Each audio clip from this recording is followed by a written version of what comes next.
Les Alpes-Maritimes et ses habitants, source d'inspiration pour Patrick Lecointre. À l'occasion de son 5e polar, cet auteur a grandi à Nice et mêle astucieusement réalité et fiction. Dans 3 orchidées pour Irina, l'auteur nous emmène aussi à Moscou et à Venise, aux côtés d'un agent du KGB. Coralie Chaillan, Nathalie Morin.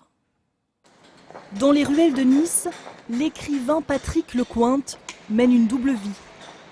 Il est Rick Montana, un ex-agent de la DGSE qui mène des enquêtes de contre-espionnage pour le compte de l'État français. Son ennemi juré, Bogdan Butov, ex-agent du KGB, est en ville.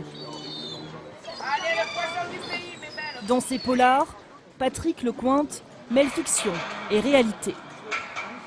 Vu que je connaissais bien l'Afrique, puisque j'ai vécu beaucoup en Afrique, j'ai fait un peu, à l'époque, on peut le dire, hein, il y a très longtemps, du renseignement sur certains pays africains, mais j'étais un des plus jeunes, effectivement.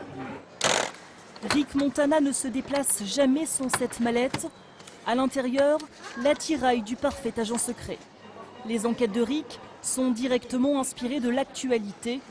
Dans 3 orchidées pour Irina, son dernier roman, Patrick Lecointre se veut même visionnaire. On avait donc anticipé sur le problème du gaz, le problème qui se passe en ce moment avec l'Ukraine. D'ailleurs, il y a un très gros passage sur l'Ukraine. Et ces personnages sont fortement inspirés par son entourage, comme cette avocate niçoise devenue agent infiltré. Nous avons eu des nouvelles d'un agent dormant. Il y a une part de son écriture qui m'est tout à fait personnelle. Quelle est la part de réalité? Celle de fiction? Ce restaurateur détiendrait de précieuses informations sur l'Ukraine. Son personnage serait le beau-fils d'un agent du KGB. Très bien. Mon beau-père, par exemple, est réellement du KGB. Après, on laissera le reste à l'imagination. Et l'imagination de Patrick Lecointre est débordante. 2 nouvelles enquêtes de Rick Montana sortiront cette année. Nous partons ce midi à la découverte d'une artiste niçoise